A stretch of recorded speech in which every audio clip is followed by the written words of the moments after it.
ويسر لي أمري واحلل عقدة من لساني يفقه قولي سبحانك لا علم لنا إلا ما علمتنا إنك أنت العليم الحكيم ولا حول ولا قوة إلا بالله العلي العظيم. Kitab Bidayatul Hidayah, muka surat 2, baris yang keempat daripada atas. Baris yang keempat daripada atas. Qala al-muallifu rahimahullahu ta'ala wa nafa'ana bi'ulumihi amin. Wassalatu wassalamu ala sayyidina Muhammadin al-mursali bil ayatil wadihati. Wassalatu wassalamu ala sayyidina Muhammadin al-mursali. Kalau kita wasagak sayyidina Muhammadanil mursali. Muhammadin tanwin. Tanwin itu ada nun sakinah, ada nun mati di hujung. Bila sama-sama mati tak boleh nak baca, nun tu dia bubuh baris bawah. Tapi nun tu tak ada lah di tulisan, tetapi ada di bacaan. Muhammadanil mursali, sebagaimana yang kita duduk doa selepas daripada azan dan iqamah ada. Ati sayyidana Muhammadanil wasilata wal fadilah wa ba'ashu maqaman mahmudanil ladzi wa'atta. Dua kali situ kan. Ati sayyidana Muhammadanil wasilata wal fadilah wa ba'ashu maqaman mahmudanil ladzi wa'atta. Bukan kita baca mahmudan, ada. Biasanya mahmudan lah. Maqaman mahmudan alladzi wa'atta. Kalau kita wasa wa ba'ashu maqaman mahmudanil ladzi wa'atta. Tu dia ada nun kecil bawah tu, tapi tak ada di tulisan, cuma ada di bacaan. Contoh orang wasal suratul Ikhlas tu lah. Qul huwallahu ahadunillahus samad. Kalau dia wasal situ, Qul huwallahu, tak ada wasal ni payah nak buat. Apa ni? Qul huwallahu ahadunillahus samad. Kayak gitu. Tapi tak ada orang wasal situ. Tapi kalau bulan Ramadan jumpa juga Tok Imam wasal situ. Dia wasal situ. Qul huwallahu ahadunillahus samad. Tak jadi dengar. Tak jadi dengar tadi jumpa orang wasal situ. Kalau dia wasal ahadunillahus samad, ada nun kecil bawah tu. Sini Muhammadanil mursali. Mursal bil ayatil wadihati. Dan rahmat Allah dan salamnya sejahtera daripada Allah, rahmat dan sejahtera atas penghulu kita Nabi Muhammad sallallahu alaihi wasallam yang disuruh daripada Tuhannya, disuruh dengan beberapa alamat yang nyata. Jadi selepas daripada Bismillahirrahmanirrahim, kemudian Alhamdulillah, disusuli dengan selawat dan salam. Pandangan Imam Nawawi disunatkan memulai kitab dengan selawat dan salam. Disunatkan memulai kitab dengan selawat dan salam. Bahkan Nabi sallallahu alaihi wasallam bersabda, "Man shalla alayya fi kitabin lam tazalil malaikatu yastaghfiru lahu ma dasmi fi zalikal kitab." Sesiapa yang selawat atasku pada kitab, pada catatan. Dia tulis catatan, tapi dia ada selawat atas Nabi sallallahu alaihi wasallam dalam kitab, sentiasalah malaikat istighfar bagi barang siapa tadi selama mana nama aku, Nabi kata, tercatat di dalam kitab hak dia selawat tu. Ini kelebihan dia lah. Betul Imam Nawawi mengatakan sunat kitab dimulai dengan selawat dan salam.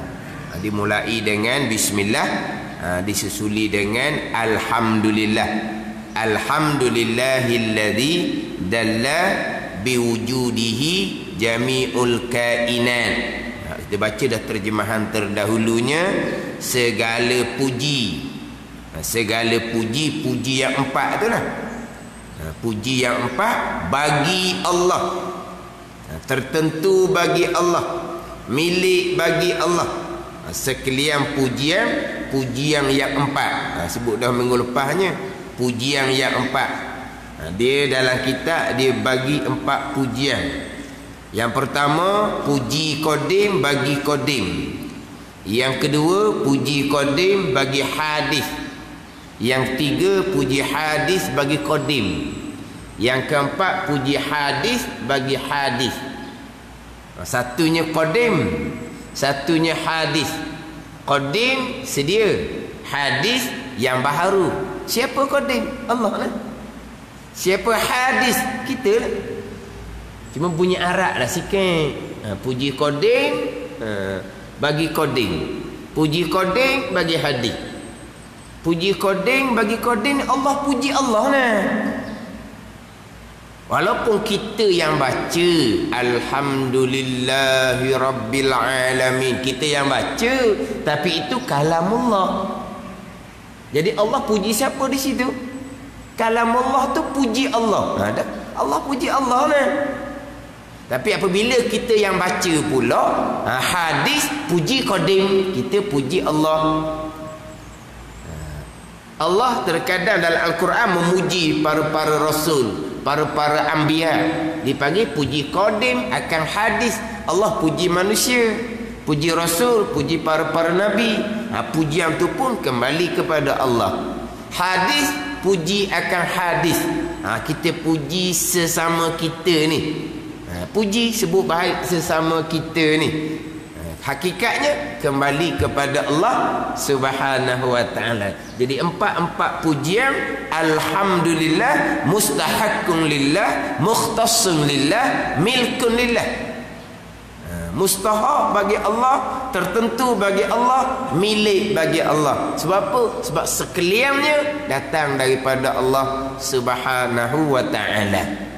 Ni hak kita duduk tasbih sama-sama lepas tahmid lepas mayang tu. Dan kita pun sentiasa tu alhamdulillah. Sudah makan pun alhamdulillah, keluar tandas pun alhamdulillah, bangun tidur pun alhamdulillah. Sekurang-kurangnya patut panjang lagi tu kena ngapalah pula tu. Lepas makan kan alhamdulillahillazi at'amana tu. Tu kena ngapa? Kurang-kurang alhamdulillah. Sentiasa kita memuji Allah Subhanahu wa ta'ala. Tapi kita sebut alhamdulillah biar kita fahamlah apa yang kita duduk puji akan Allah Subhanahu wa ta'ala. Besar pujian kita kepada Allah Subhanahu wa ta'ala. Bahkan diri pujian tu sendiri disebut sebagai doa yang besar kita kepada Allah. Puji tu doa dah kita kepada Allah. Bila kita puji Allah, maknanya kita nak Allah kurniakan kita bagai-bagai rahmat. Itu doa dah pujian tu. Sebab itulah kita memulai doa kita dengan alhamdulillah selepas daripada bismillahirrahmanirrahim, dan kita tutupi doa kita dengan walhamdulillahi rabbil alamin. Baru kita raut muka. Di awal doa kita mula dengan alhamdulillah, selepas daripada kita baca bismillahirrahmanirrahim tu, kemudian di akhir doa tu kan, di akhir tu kan walhamdulillahi rabbil alamin. Kenapa kita mula dengan puji, kita tutup doa kita dengan puji? Puji tu besar tu, doa disebut dengan doa tu sendiri, disebut dengan doa tu sendiri. Sebab tu terkadang ada orang yang hanya memuji, dia malu nak menyebut permintaan satu-satu, dia hanya memuji je. Sebab memuji tu besar dah, disebut dengan doa. Puji, lepas tu serah kepada Allah lah. Dah kita duk puji, apa yang Allah nak beri kita. Ada mereka yang malu nak sebut satu benda yang kita nak. Lepas tu doa ke doa, tapi dengan memuji semata-mata. Tapi kita pujian di awal doa, pujian di akhir doa ni kita buat macam seolah-olahnya pesen. Tak, itu pujian. Kemudian lepas daripada kita puji, kita selawat. Kita selawat tu cukup dah. Kita selawat sekali, malaikat doa kepada kita 10 kali. Cukup dah tu. Ni cerita je lah ni. Kalau buat gini pelik orang kampung. Bila duduk pondok, apabila balik kampung nanti, orang kampung minta supaya berdoa tu. Dah ngaji pondok kan, kampung apa-apa tu ada budak pondok kita bawa balik suruh mereka dia berdoa. Kawan tu tak sempat nak ngapa doanya, baru duduk barunya dah nak doa kan. Tu gua kata apa? Baca bismillah, baca alhamdulillah, baca selawat, lepas tu walhamdulillahirabbil alamin. Dah doa apa? Doa tu dengan pujian, doa tu dengan selawat atas Nabi. Malaikat doa kita 10 kali dah siap dah doanya. Tapi kalau buat begitu sungguh, orang lain boleh makan nasi minyak belaka, dia minum air kosong je lah. Doa apa gitu? Tu doa. Apa doa? Pujian. Apa doa? Selawat dan salam atas Nabi sallallahu alaihi wasallam. Sebab tu kita awal doa alhamdulillah tu molek, sebut molek. Di akhir doa dengan alhamdulillah tu sebut molek. Sebab apa? Itu besar. Kita memuji Allah Subhanahu wa ta'ala. Kemudian memuji Allah ni yang disunatkan kepada kita adalah hak kita sebut di lidah. Tapi pujian yang sebenar bukan hanya sebutan di lidah. Pujian yang sebenar, pujian yang sebenarnya sama ada perkataan kita, sama ada perbuatan kita, sama ada i'tikad kita, menunjukkan atas kita membesar akan Allah Ta'ala yang memberi nikmat. Itu pujian yang sebenar.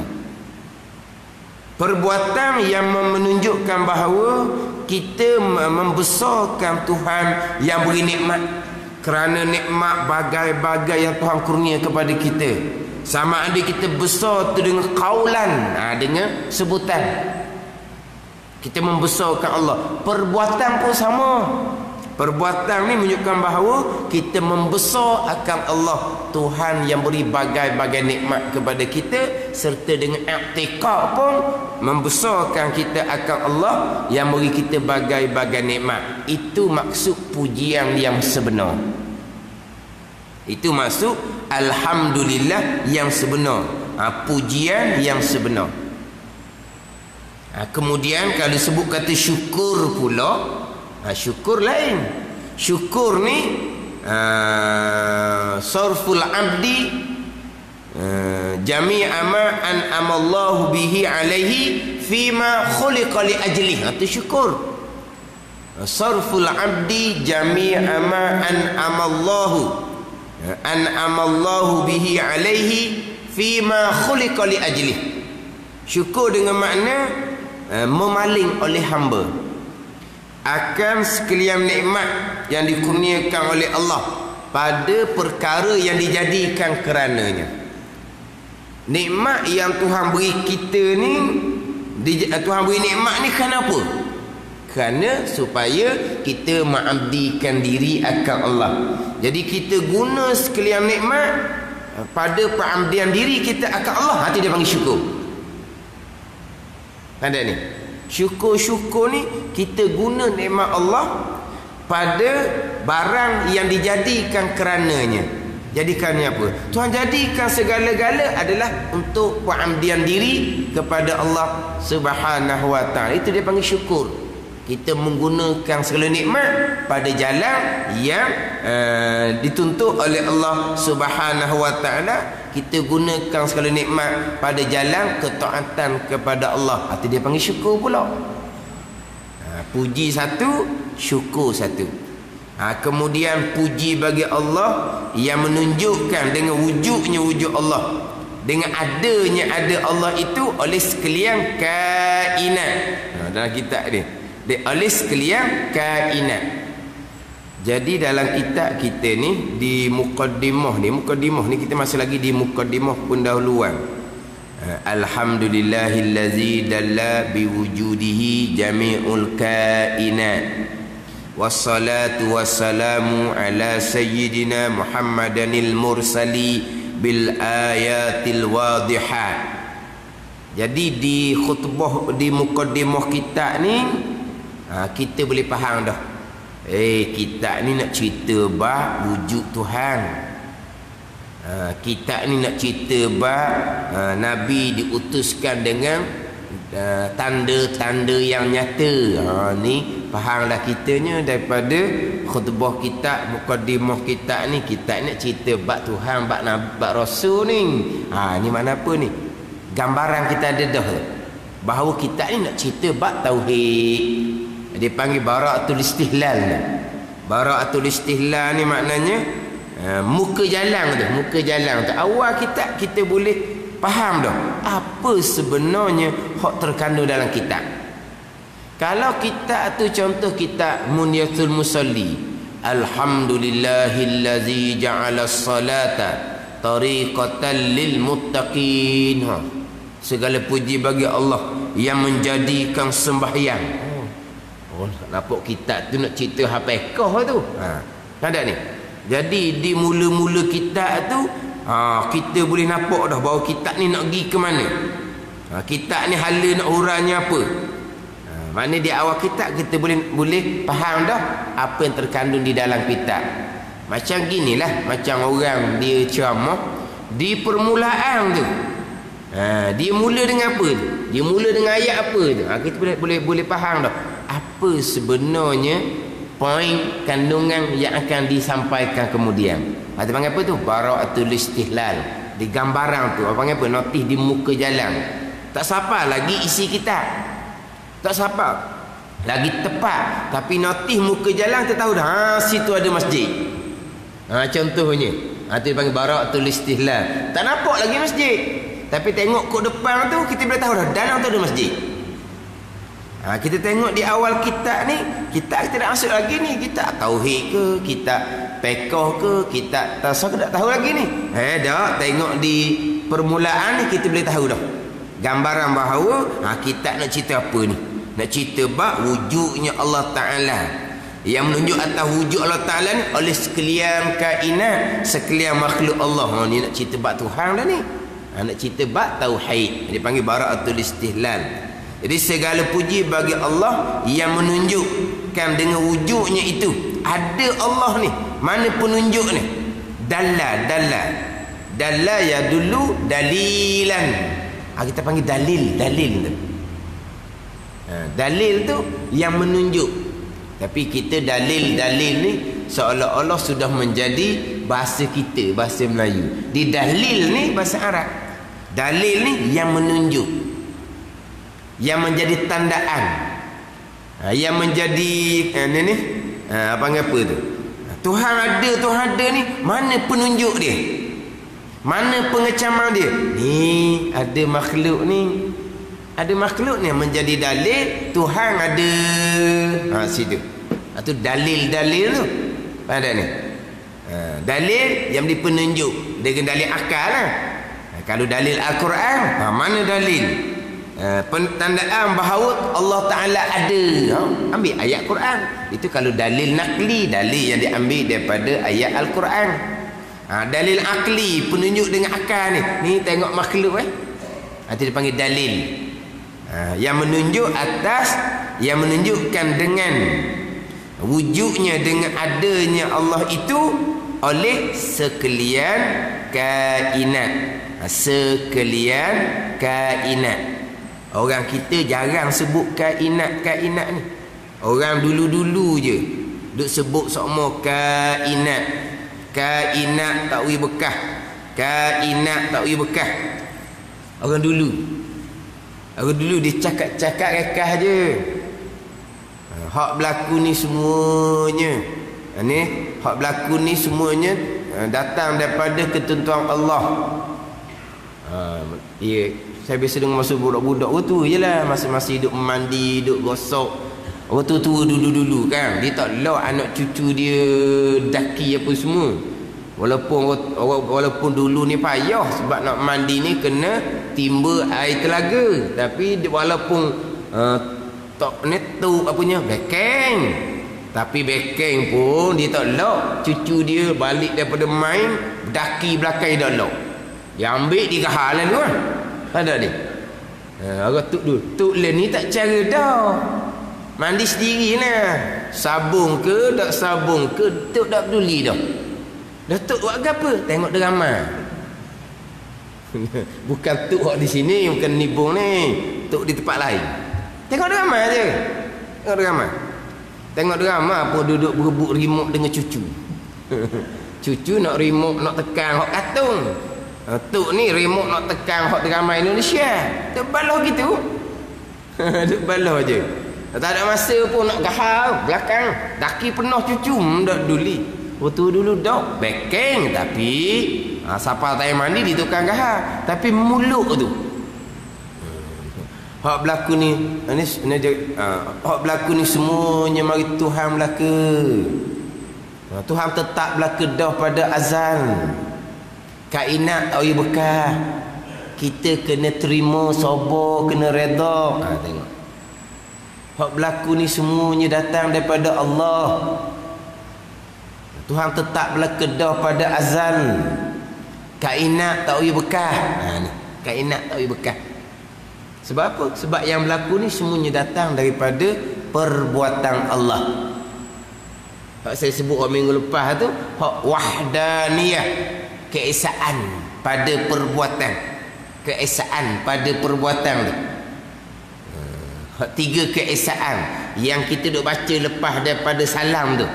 Alhamdulillah, la ilaha illallah wahdahu la syarikalah. Segala ni tiada Tuhan melainkan Allah. Allah jua Tuhan. Wahdahu, hal kadang Allah esa. La syarikalah, tak ada sekutu bagi Allah. Berapa kali esa di situ? Yang pertamanya la ilaha illallah, tiada Tuhan melainkan Allah, dengan mana Allah jua Tuhan. Itu keesaan dah. Wahdahu, hal kadang Allah ni esa. Keesaan yang kedua, la syarikalah, tiada sekutu bagi Allah. Itu keesaan pula. Dia bagi tiga keesaan. Keesaan pada zat, keesaan pada sifat, dan keesaan pada perbuatan. Ini terutama sekali keesaan pada perbuatan. Kenapa keesaan pada perbuatan? Kesemua yang berlaku Allah yang buat. Kainat tak boleh bekah. Kainat tu apa dia? Kainat ni makhluk lah. Orang kita lain sebut kainat. Kainat tu apa benda barang? Kainat tu makhluk. Tu kainat. Makhluk juga akuan. Akuan pun makhluk juga. Kainat makhluk. Makhluk tak boleh bekah. Bukan kata makhluk tak boleh bekah ni buat Berlaku hasil itu tak berkah. Bukan gerak geri makhluk pun Allah yang lakukan. Ni nak kena kemah molek tu. Minggu lepas saya sebut dah, minggu dulu pun sebut juga. Kita kena beringat sekarang ni. Sekarang ni pegangan-pegangan yang mensyirikkan Allah Subhanahu wa ta'ala. Kadang-kadang ikhtiar usaha kita berkah dengan kekuatan yang Tuhan letak kita, itu qadariyah terang-terang. Ada juga ikhtiar usaha tak berkah, Allah yang berkah. Berhasil kerja tu Allah yang lakukan, tapi gerak-gerik ikhtiar usaha hak kita berkah juga. Berkah pada gerak diam, tapi tak berkah pada menghasilkan usaha. Tapi berkah juga orang panggil. Kita berkah separuh, Tuhan berkah separuh. Itu panggil keesaan kepada perbuatan. Itu syirik. Itu syirik. Kita berkah pada gerak diam. Ni usaha ni panggil gerak diam, tak usaha. Buat ni gerak diam ni, kita yang berkah. Kita yang menggerakkan sendiri, kita yang mendiamkan sendiri, kita yang berusaha sendiri. Berkah dah tu. Cuma hasil berlakunya usaha kita tu Allah pula yang berkah situ. Ini yang panggil apa ni? Kamutasir ni, mensyirikkan Allah, bersekutu Allah pada perbuatan. Hak gerak diam usaha kita, hak jadi hujung Allah. Itu panggil keesaan pada perbuatan, tu syirik. Orang sekarang ni kadang-kadang dia berani dalam bab-bab akidah ni baca kitab sendiri. Cuba tengok kitab ni, awak faham macam mana? Fikiran awak macam mana? Ni ilmu tauhid, kena berburu. Memanglah kalau kita bicara bab ikhtiar usaha, mana-mana kitab sekalipun dia akan bahagi kita ahli sunnah ada ikhtiar usaha tapi tak berkah. Jabariyah kita langsung tak ada ikhtiar usaha. Qadariyah kita ada ikhtiar usaha. Ikhtiar usaha berkah dengan kudrah tenaga yang Tuhan letak di kita. Itu Qadariyah. Jabariyah kita tak ada ikhtiar usaha. Ahli sunnah kita berpegang ada ikhtiar usaha, tapi ikhtiar usaha tak berkah. Tapi kita ada ikhtiar usaha hanya pada zahir je. Pada batin, pada hakiki, hak Tuhan juga gerak-gerik ikhtiar usaha kita tu. Itu panggil keesaan pada perbuatan. Itu barulah pegang sungguh di rukun iman yang keenam. Hak Nabi kata wabil qadari kullihi tu. Wabil qadari kullih, hadis Muslim. Dan engkau beriman dengan ketentuan Allah dan perbuatan Allah sekaliannya. Sekalian. Sebesar zarah tidak ada yang berlaku melainkan ketentuan dan perbuatan Allah. Sekalian. Sebesar zarah pun tidak berlaku melainkan perbuatan Allah. Termasuk diri ikhtiar usaha kita pun pada batin, pada hakiki sebana rukun iman yang keenam hak Tuhan belaka. Tak apa-apa kata kena pegang ada, padahal sebenarnya tak ada. Dak berlawanan ke, dak tanakuk ke, dak berlawan. Pegang ada pada zahir, pada hakiki batin tak ada. Tu lain-lain waktu. Zahir ada, kita pegang ada. Hakiki hak Tuhan belaka. Tak bercanggah, tak berlawan. Sebab tu hak zahir, hak majas. Ni hak hakiki, hak batin. Ni nak pastikan betul-betul mentauhidkan Allah. Sekarang ni kadang-kadang orang berani nak baca ilmu tauhid, tapi dimulai dengan mensyirikkan Allah, bukan mentauhidkan Allah. Mensyirikkan Allah tu. Syirik kat mana? Gerak diam usaha perbuatan kita ada sungguh. Di hujung tu tak berkah usaha kita. Di hujung tu Allah yang jadi. Panggil apa tu? Tak panggil kosi, orang panggil syarikah, orang panggil tu syirik tu. Dah kalulah itu usaha kita pun hak Tuhan, tak ada itu usaha pada hakiki, memang tak ada lah. Jabariyah gitu, memang hakikinya Jabariyah. Itu dia keesaan pada perbuatan. Itu dia rukun iman yang keenam. Lepas tu biasa saya sebelum pergi pada ikhtiar usaha, saya mati dulu di tauhid. Mati di tauhid dulu. Keesaan pada perbuatan hak Tuhan belaka. Hak dalam kitab Minhaj Hak saya baca ulang-ulang hak di malam kami hak live dalam Terengganu FM tu. Dan kita Minhaj. Walaupun hanya terdetik di hati, qada dan qadar. Walaupun hanya berkelip mata, qada dan qadar. Bayangkan, terdetik di hati pun qada dan qadar, pilihan hati sama telah qada dan qadar. Kalau berkelip mata pun qada dan qadar, usaha kita sama telah qada dan qadar. Hak Tuhan belaka. Kainat tak payah bekah. Terdetik di hati ni bukan makhluk yang buat. Sebab apa? Sebab kainat tak payah bekah. Berkelip mata bukan kita yang buat. Sebab apa? Sebab kita ni kainat, makhluk tak payah bekah. Ni hak kainat tak payah bekah, kainat tak payah bekah ni. Kena faham molek situ.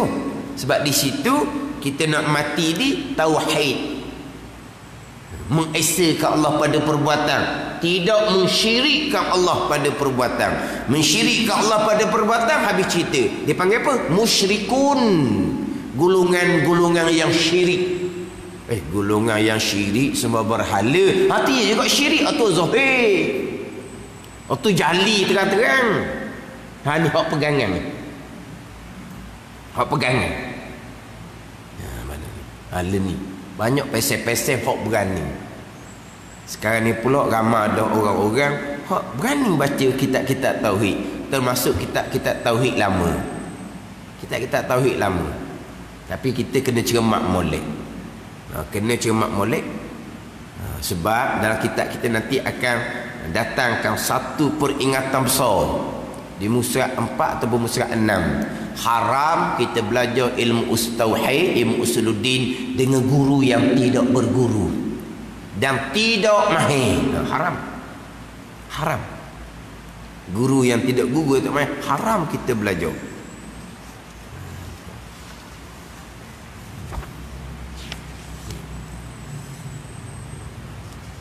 Dalam kitab kita ni, kitab Bidayatul Hidayah muka 6. Syahdan kata ulama Islam, haram belajar ilmu usuluddin pada orang yang tiada mahir ilmunya dan tiada mengambil daripada guru. Baca macam mana pandangan kamu, macam mana pendapat kamu, kena ambil daripada guru. Haram belajar ilmu usuluddin pada orang yang tiada mahir ilmunya dan tiada mengambil daripada guru. Maka adalah pada zaman sekarang ini, pada masa pengarang 1756 Masihi, beberapa banyak daripada manusia yang mendakwa dirinya alim. Dia kata dia pandai ilmu usuluddin, dia boleh mengajar ilmu usuluddin, membangsakan orang awam. Maka sebesar-besar fitnah. Sebab apa? Ini dalam bab usuluddin, dalam bab tauhid. Kita pastikan kita belajar tu dia mahir serta ambil daripada guru. Bukan baca macam mana pandangan, macam mana pendapat. Dah kita berpegang kan, usaha ada, tak payah bekah. Kita usaha ada, ahli sunnah ada pada zahir, pada batin, pada hati tak ada. Sebab apa? Sebab kainat tak payah bekah. Kesemuanya adalah datang daripada perbuatan Allah, termasuk diri ikhtiar pun perbuatan Allah, diri usaha pun perbuatan Allah. Kainat, makhluk tak payah bekah sama sekali. Ni orang tu duduk sebut semua ni. Semuanya datang daripada Allah. Tuhan letak belaka dah pada azal. Kainat tak payah bekah. Mana apa? Makhluk tak payah bekah. Itu kainat. Dan kita ni yang menunjukkan dengan wujudnya, dengan adanya Allah itu oleh sekalian kainat, sekalian makhluk Allah Subhanahu wa ta'ala. Dia kalau bab saya dulu masa mengaji hak tauhid ni, mengesakan Allah pada perbuatan ni, faham gitu dah. Gitu je. Semua qada dan qadar Allah habis lalu dah. Kesemuanya qada dan qadar. Sekalian qada dan qadar. Berarti pilihan kita pun qada dan qadar. Usaha kita pun qada dan qadar. Lepas tu kita apa? Tak ada dah. Semuanya qada dan qadar. Yang berlaku pada kita ni zahir je, pilihan dan perbuatan kita. Hakikinya qada dan qadar ini pegangan. Ada pun kita duk cakap asbab, tak ada salah. Saya tu, saya ni, saya tu, saya ni, tak ada apa-apa tu. Saya buat, saya tu, saya tak ada masalah. Hati kita dah ingat kepada qada dan qadar Allah, ingat pada hak kita, tak ada salah. Kita orang awam. Tu jangan duk paksa hati pula kena ingat Allah, tak payah tu. Tapi di pegangan kitanya sekalian qada dan qadar. Adapun kalau sampai maqam aulia, maqam hakiki, maqam fana, di basirah syuhud, hanya datang daripada af'al perbuatan Allah. Itu di syuhud aulia. Kita duduk di pegangan sekalian qada dan qadar. Af'al perbuatan Allah Taala berlaku di pegangan. Tapi apabila kita duduk tahap i'tiqad pegangan, diingatan kita gak makhluk semualah diingatan kita. Ni kita sekarang ni terang mata, cermin mata, lampu, sejuk dak panas ni kipas angin, gitu je lah. Duduk dak terbalik ni kerana kita ada tenaga. Ada ni kita ada tenaga. Kemudian telinga kita terang jelas kerana suara speaker kuat. Telinga kita pula comel. Walau tu semua kainat berlaku tu. Tak ada bekas yang berlakunya nampak Allah yang buat. Sejuk Allah yang buat. Telinga kita boleh dengar satu-satu Allah yang buat. Tak pegangan. Tapi diingatan kita tak ada. Kita orang awam tak ada salah habis, tak ada salah sikit abuk pun situ. Yang kita nak kena ingatnya adalah hukum hakam Allah. Kita nak buat apa ni? Nak tengok apa? Nak dengar apa? Nak cakap apa? Ingat hukum beri ke tak? Tu ingat wajib pada kita. Sifat mari dalam hati kita ni, sifat baik ke sifat buruk? Sifat baik ke sifat buruk? Kena ingat molek bab hukum hakam. Itu ingat yang wajib kepada kita. Kita tak ingat qada qadar Tuhan, itu tak wajib kepada kita. Tapi di pegangan kita tetap dah kita mentauhidkan Allah Subhanahu wa taala, kesemuanya datang daripada perbuatan Allah Subhanahu wa taala. Kainat makhluk tak bekas sama sekali, walaupun sebesar zarah, kesemuanya adalah qada dan qadar Allah Subhanahu wa taala. Jadi benda simple saya mengaji gitu je duk pegangnya. Tapi learning kadang-kadang orang ceramah agama tu ada problemnya. Bukan nak bawa pada tauhid, nak bawa pada mensyirikkan Allah Subhanahu wa taala. Mari nak ngajar ilmu apa ni? Ilmu fiqh ke? Dah, ilmu tauhid. Nak ngajar ilmu tauhid, kena nak ngajar ilmu syirik. Kosi. Itu usaha hak kita mutlak. Berhasil hak Tuhan pula. Kerjasama orang panggil separuh-separuh. Itu syirik. Bersyarikat orang panggil, berkongsi, bekerjasama. Kalau kita ngaji kita panggil kam muttasil pada perbuatan. Kita akan bicara nanti. Itu secara mendalami lah. Tapi kita kena faham juga situ untuk hadapi fitnah akhir zaman ni. Orang akhir zaman ni kadang orang berani. Dia merasa macam dia pandai je. Orang panggil apa tu? Orang tidak ada insaf diri. Ni sekarang berani. Ilmu tauhid pun berani, ilmu fiqh pun sekalian ni macam-macam fiqhnya. Sebab apa? Hukum hakam fiqh jadi tak sama, membaca sendiri. Walaupun kita kata juga ilmu tauhid, ilmu fiqh, ilmu tasawuf, hak paling mudah ilmu fiqh pun boleh salah bawakan apabila hanya membaca sendiri, tidak ambil daripada guru. Bila membaca sendiri, faham sendiri, keluar hukum sendiri. Saya ada baca dalam FB. Sedap kot dia tulis. Orang sekarang ni membaca sendiri, akhirnya faham sendiri, akhirnya keluar hukum sendiri. Kita bukan baca sendiri, belajar dengan guru. Faham yang dihurai oleh guru. Keluar hukum yang kita ambil faham daripada guru ambil daripada guru sampai pada Nabi SAW, dipanggil ada salsilah. Faham ambil daripada guru yang mengajar, bukan membaca sendiri, faham sendiri, keluar hukum sendiri. Fiqh paling mudah pun kadang-kadang bagai-bagai hukum yang keluar. Kenapa? Kan hukum sendiri. bukan ambil daripada guru. Tu kita kena beringat, itu ilmu fiqh pun jadi seumpama tu sama telah ilmu tauhid tu utama sekali, begitu juga dengan ilmu tasawuf. Wassalatu wassalamu ala sayyidina Muhammadanil mursali bil ayatil wadihati. Terjemahan dia, dan rahmat Allah dan salamnya, salam Allah, rahmat daripada Allah, sejahtera, salam sejahtera daripada Allah. Rahmat dan salam ni atas penghulu kita, mana turun kedua-dua rahmat dan salam atas penghulu kita Nabi Muhammad sallallahu alaihi wasallam. Dan rahmat Allah dan salamnya, itu terjemahan daripada wassalatu wassalamu, jumlah ismiyah mubtada khabar, bermula rahmat Allah dan salam Allah atas penghulu kita. Ni ayatnya apa tu? Ayat cerita. Ayatnya cerita. Bermula rahmat Allah. Rahmat dengan makna Allah Ta'ala mengurniakan, selawat dengan makna Allah mengurniakan rahmat serta Allah membesar. Itu rahmat, itu selawat.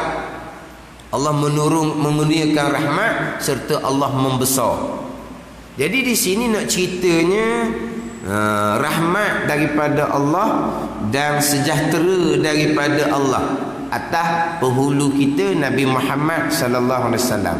Cerita.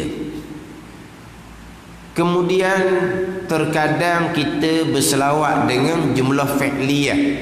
Wa sallallahu ala sayyidina Muhammadin wa ala alihi wa sahbihi wa sallam.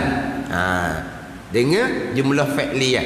Wa sallallahu, dan telah memberi rahmat oleh Allah. Di hujung tu wasallam, dan telah memberi sejahtera oleh Allah. Itu cerita juga. Kita ni bukan disuruh bercerita, kita disuruh mendoakan kerahmatan dan kesejahteraan. Ya ayyuhalladzina amanu sallu alaihi wa sallimu taslima. Ni kita maklum ayat ni dah. Hari Jumaat tu lah. Hari Jumaat tu sebelum daripada Tok Khatib membaca doa di hujung khutbah yang kedua tu kan, Tok Khatib baca ayat innallaha wa malaikatahu yusalluna 'alan nabi ya ayyuhalladzina amanu, wahai orang-orang beriman, sallu. Tu apa Tuhan perintah kita supaya kita doakan kerahmatan. Wasallimu, Tuhan perintah kita doakan kesejahteraan. Bukan nak suruh cerita-cerita bermula rahmat, bermula sejahtera, tu cerita. Tak ni. Cuma kadang-kadang kita ni waktu kan dengar khutbah, sallu, lepas tu wasallimu, senyap apa? Senyap tupah. Pada senyap tupah. Selawatlah sepatut. Nak kata tak faham ayat Quran kata apa, Tok Khatib terjemah pula lepas daripada tu. Bukan Tok Khatib terjemah, wahai orang-orang yang beriman, berselawatlah kamu, kan? Tok Khatib terjemah ayat tu kan. Dan kita masuk dalam ayat ya ayyuhalladzina amanu sallu alaihi wa sallimu taslima. Kita masuk dalam seruang tu. Ya ayyuhalladzina amanu, wahai orang-orang yang beriman, berselawatlah kamu dan mengucap salamlah kamu. Lepas tu mana orang dia nya? Mana orang dia? Hak dah congok depan tu kau beriman lah ke kan? Sahutlah sepatut, selawat salam sepatut. Sebab Quran perintah tu kan. Ni kata senyap tupah. Nak kata tak faham ayat, memang Tok Khatib terjemah. Memang Tok Khatib baca tiap-tiap minggu ayat tu. Kalau Tok Khatib tak baca ayat tu, Kalau Tok Khatib tak baca ayat tu, tegur dak sekarang Tok Khatib. Tegur Tok Khatib. Tok Khatib khutbah yang kedua. Lepas tu tiba-tiba Allahumma ighfir lil mu'minina wal mu'minat. Tok Khatib dah angkat tangan lah. Tok Khatib dah angkat tangan. Hak tukar duduk depan je angkat tangan. Itu pun setengah pendapat tak sunat angkat tangan sebab tak datang waris daripada Nabi sallallahu alaihi wasallam. Cuma dikiaskan pada doa-doa yang lain. Masa saya ngaji dulu tu saya tak angkat tangan. Kotik membaca doa, kita yang dengar tak angkat tangan. Setengah ulama kata tak ada waris, tak ada datang dari Nabi angkat tangan. Cuma setengah ulama dikias doa lain angkat tangan, tu angkat tangan jugalah. Tapi Tok Khatib dah angkatlah tangan. Tapi dah kita balik kapur ni orang pakat angkat, kita angkat lah. Khilaf ulama. Tapi masa saya ngaji masa tu saya tak angkat. Tapi dah kita balik kapur orang angkat benda khilaf, kita angkat lah. Tapi tak timbul dah. Kalau kita dah angkat baru timbul. Biar lahir sikit daripada orang baru timbul nama. Kenapa tak angkat? Tidak datang dari Nabi sallallahu alaihi wasallam. Sedap belawang tu. Dia pun balah benda-benda khilafiah. Negara boleh ke orang. Biasa gini, duk balah benda-benda khilafiah. Mana angkat-angkat tak apa. Angkat sudahlah. Tapi kalau tempat kita angkat lah. Kalau tempat tak angkat, kita tak angkat. Gitu je lah. Jadi biasanya sebelum berdoa tu Khatib baca ayat lah. Ya ayyuhallazina amanu sallu alaihi wasallimu taslima. Lepas tu Tok Khatib tak baca ayat tu, terus berdoa. Adalah anak makmum Tok Khatib tinggal satu rukun tu, mana ayat suruh selawat ah. Tok Khatib pun berhenti doa. Tok Khatib pun baca semula, innallaha wa malaikatahu yusalluna 'alan nabi. Baca semula Tok Khatib. Habis baca ayat tu barulah Tok Khatib baca doa balik. Sudah semayang siap, Tok Khatib kata kan ni, Tok Khatib dia tu imam pula. Allah, saya tak dilupa nak baca ayat tu. Jadi Tok Khatib pun nak reti juga. Situ bukan rukun khutbah. Situ bukan rukun khutbah. Rukun khutbah ada kan, rukun selawat. Tu awal-awal lagi dah. Berdiri khutbah yang kedua tu kan, Tok Khatib alhamdulillah, panjang sikit. Wassalatu wassalam ala rasulillah. Cukup dah selawat tu. Itu dia rukun khutbah.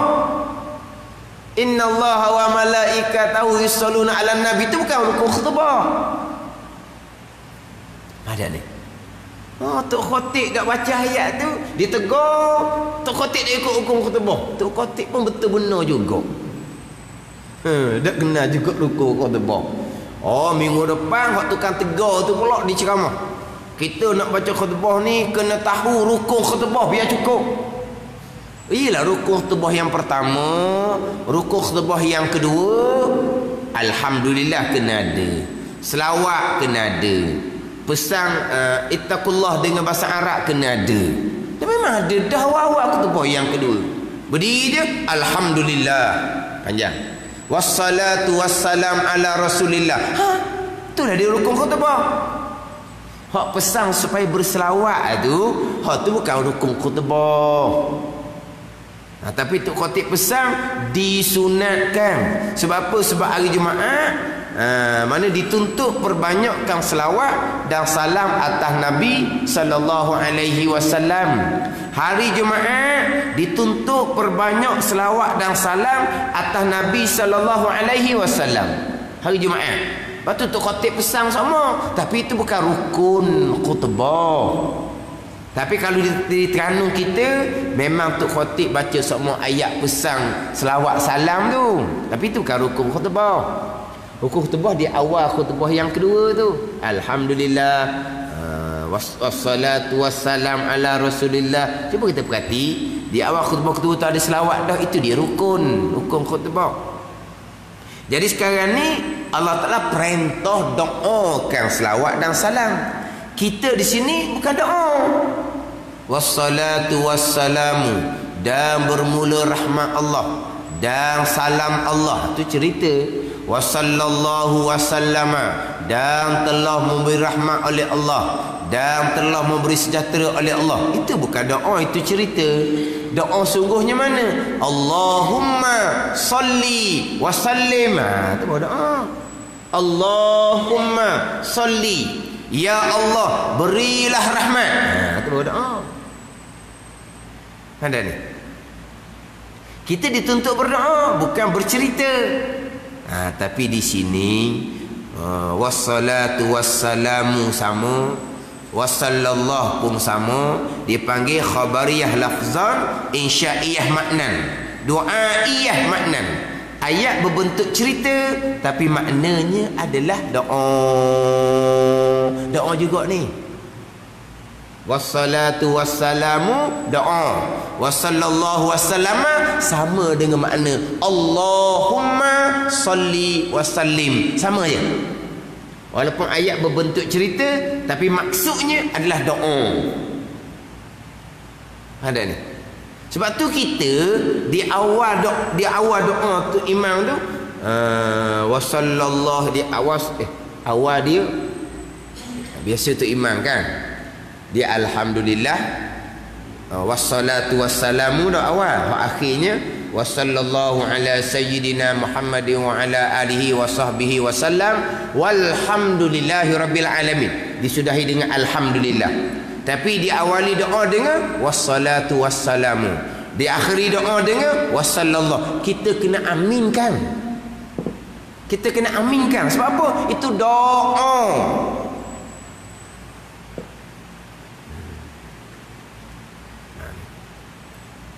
Perasan tak kita ketika Tok Imam baca kunut tadi? Perasan tak? Di awal kunut Allahumma hdina fi man hadait. Lepas tu makmum kata mana? Amin. Kesenyap je masjid ni. Amin. Wa afina fi man afai. Amin. Lepas tu fa innaka taqdi, masing-masing baca. Itu setengah pandang, setengah berangkat kuat sampai ke habis tu imam. Fa innaka taqdi pun kuat juga. Dan ada tu guru saya fa innaka taqdi dia baca kuat, tak ada masa itu benda khilaf. Kemudian pasang dah di akhir tu wasallallahu ala sayyidina Muhammadin wa ala alihi wa sahbihi wasallam. Bukan tak imam kuat tadi. Kenapa kuat? Kerana itu doa. Kenapa tidak aminkan? Ya, tak amin macam ni. Jangan. Tak amin. Ketika Allahumma hdina fi man hadai, amin, wa afina fi man afai, amin, wa sallallahu ala sayyidina Muhammadin wa ala alihi wa sahbihi wasallam, senyap tupah. Amin kan lah. Dah kita kata dak wasallallahu, tak payah pula terima kata kuat dah tu kan. Katalah kita wasallallahnya, kita akhir dengan astaghfiruka wa atubu ilaik. Sudahlah kitanya secara perlahan. Tu imam pun wasallallahu ala sayyidina Muhammadin wa ala alihi wa sahbihi wasallam. Kita tak payah katalah wasallallahu tu. Dah kita kata apa? Amin. Dah lah.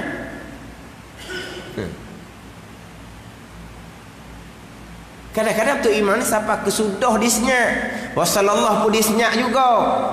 Tu kita kena kata wasallallahu sendirilah. Tapi sebenarnya tu imam wasallallahu tu disunatkan kuat. Sebagaimana Allahumma hdina fi man hadai. Sebab apa? Sebab doa. Fa innaka taqdi wa la yuqda alaik. Sebab apa perlahan? Itu bukan doa, itu sana, itu pujian juga. Maka tu imam perlahankan, kita sama-sama puji. Kita sama-sama puji. Tapi kalau tu imam fa innaka taqdi, tu imam kata kuat, kita jawab dengan asyhad, aku naik saksi betul Allah Taala yang menghukum. Itu pujian tu. Tapi terjarang tempat kita. Walaupun setengah pandangan memang dia imam kuat sampai ke selesai. Termasuk fa innaka taqdi pun. Tapi itu benda khilaf lah. Kita buat sebagaimana kita buat, tak ada masalah. Tapi kadang-kadang tu imam ni wasallallahu disjad. Lepas tu kita kena wasallallahu sendirilah. Tapi kalau tu imam wasallallahu dengan kuat, tu baru bagus. Bagus dah tu imam. Dah anak makmumnya mana? Anak makmumnya mana? Mana? Oh, ni sama-sama kena dah. Kan ada siapa kuat kata amin sini. Saya kata amin ustaz. Ada? Senyak tupah. Senyak tupah. Ke baca sendiri. Wassallallahu ala sayyidina. Baca sendiri. Ya. Jadi macam kuat dah tu kan. Amin sudahlah. Sebab apa? Sebab itu doa. Itu bukan kunut.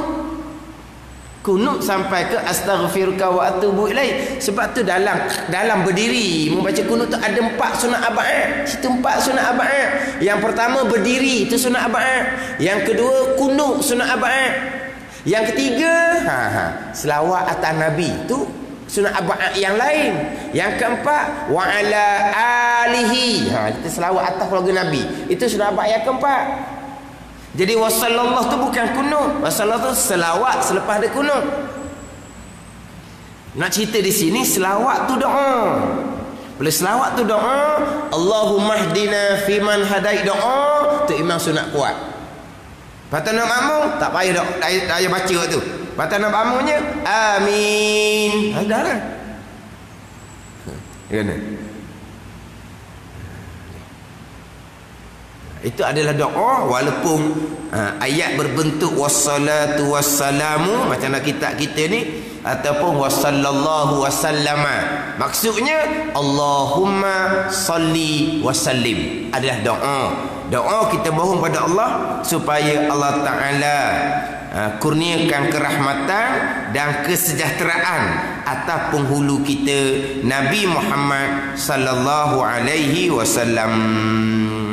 Nabi Muhammad mana ni yang disuruh daripada Tuhannya, yang disuruh daripada Tuhan ni, yang dilantik menjadi pesuruh, menjadi rasul oleh daripada Tuhan, daripada Allah Subhanahu wa taala, disuruh, dilantik, diutuskan menjadi pesuruh, menjadi rasul dengan beberapa alamat, beberapa tanda yang nyata.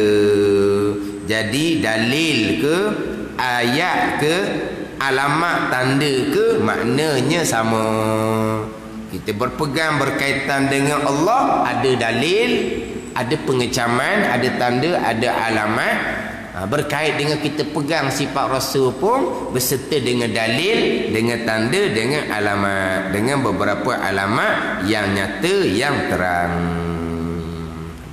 Wallahu a'lam. Bismillahirrahmanirrahim. Alhamdulillahi rabbil alamin. Wassalatu wassalamu ala sayyidil mursalin wa ala alihi wa sahbihi ajma'in. Allahumma ftah alaina futuhal arifin. Allahumma allimna ilma aqdamin wa fahimna famas sabiqin warzuqna riqat talibin. Allahumma zidna ilma wa alhiqna bis salihin. Wa sallallahu ala sayyidina Muhammadin wa ala alihi wa sahbihi wa sallam. Walhamdulillahi rabbil alamin.